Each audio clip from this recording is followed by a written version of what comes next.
bakit tila may pagmamadali sa kasalukuyang minorya na makuha nila muli ang Senate presidency?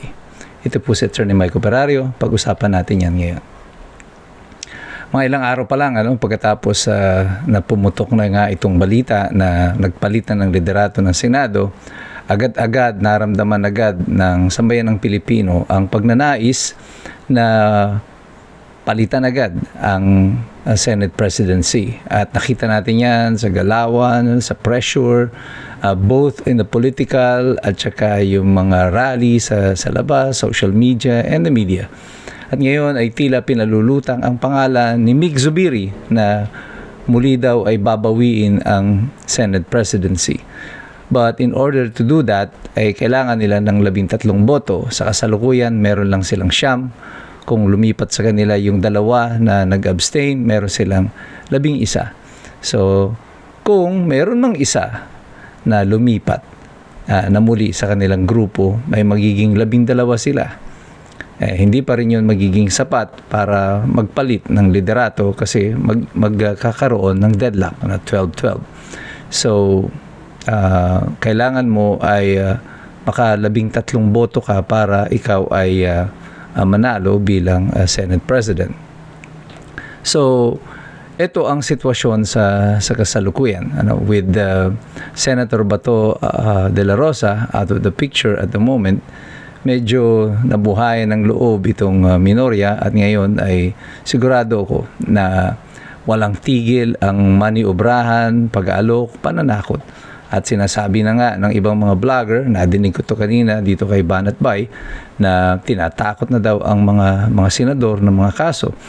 Actually, ganun din na nangyari sa House of Representatives sa pagboto pa lamang sa impeachment. Merong close monitoring dito sa mga congressman para malaman kung paano sila boboto. At may warning shot na nga agad bago pa sila nagsiboto from the ombudsman. Yung kunyaring paghingi na yan ng SALN, hindi po yan seryoso sa tingin ko na deklarasyon ng pagsasampa ng kaso sa mga congressman. Ito ay pananakot sa kanila na kung hindi kayo boboto ng ayos, ikakasuhan kayo. Ito naman sa mga senador, ganito rin ang gagawin. Magkakaroon niya sigurado ng sistema ng pananakot. Kasi feeling ko, yung sistema ng malay-maleta na yan, mukhang hindi uubra sa Senado sa kasalukuyan. Well, we could be wrong, pero ako sa basa ko dito sa galaw nitong 13 mga senador na ito, mukhang walang pag-asa na sa pera lang ay mababawi sila. Kung matatandaan natin, nung unang pagpapalit ng liderato ng Senado, ay umugong din ang balita na yan na bakit biglang pinalitan noon si Cheese Escudero. Pagkatapos na mabuksan yung usapin ng mga diskaya at mabanggit ang mga pangalan ng mga congressman hanggang kay Martin Romualdez. Hindi pa nga binabanggit si BBM noon. Pero pagdating pa lamang kay Martin Romualdez ay bigla na nagkaroon ng pagpapalit ng liderato ng Senado. Sa pantahan ng ilan, mayroong malaking perang nagpalit-palit ng kamay dito. Hindi naman natin makukonfirm yan sapagkat walang lumabas na mga ebidensya patungkol dito.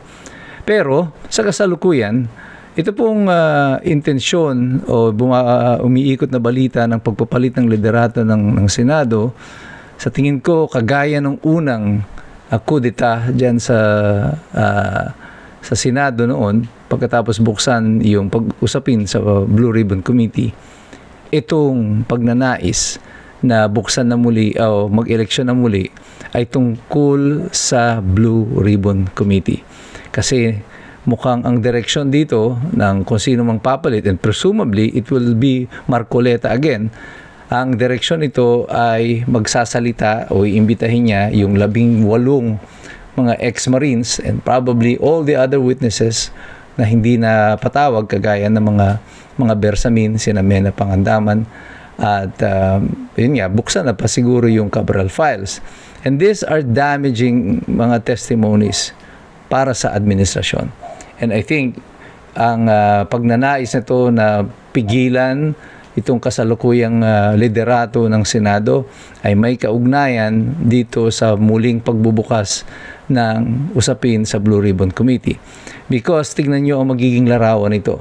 kung magtutuloy man ang pagdinig sa impeachment.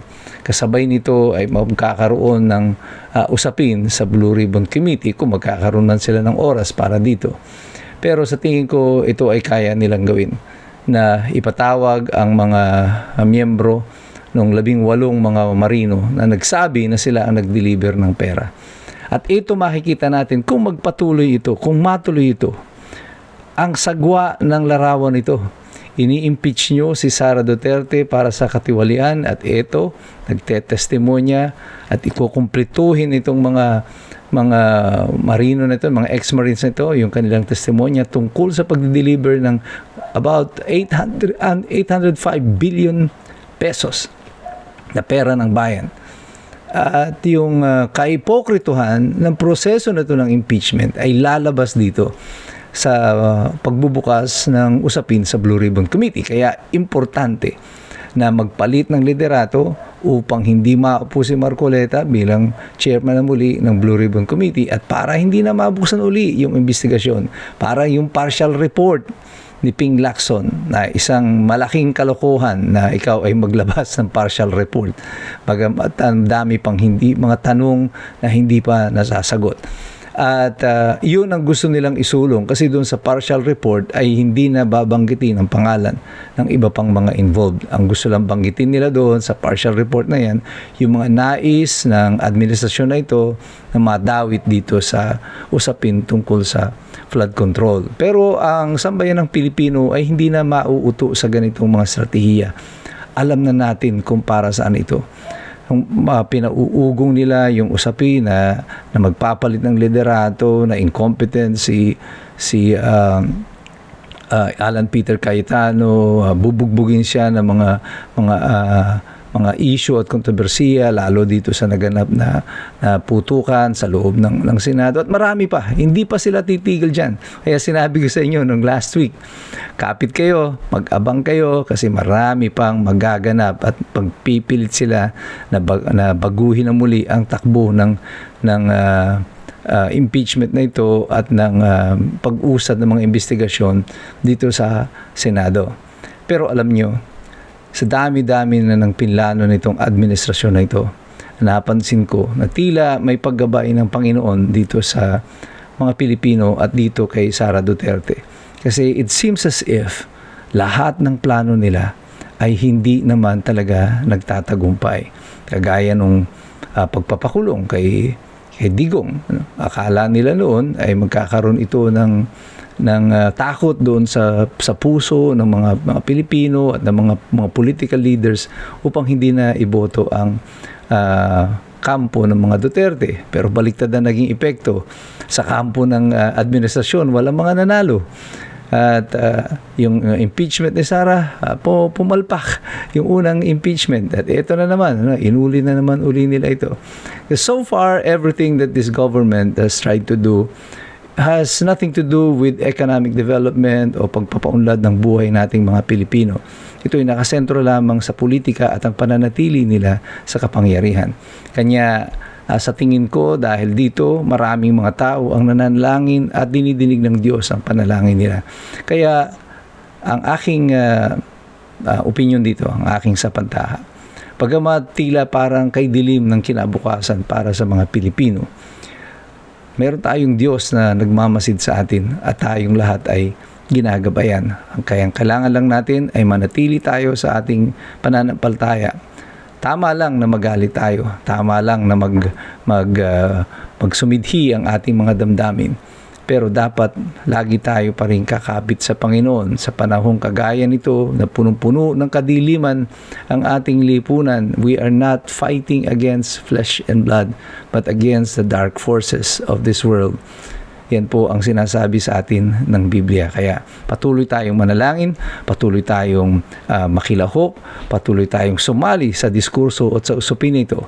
Pero lagi pa rin tayong magsisipag-aral sapagkat mahirap makialam ang taong walang alam. God bless you. God bless us all. Mabuhay ang Republika ng Pilipinas.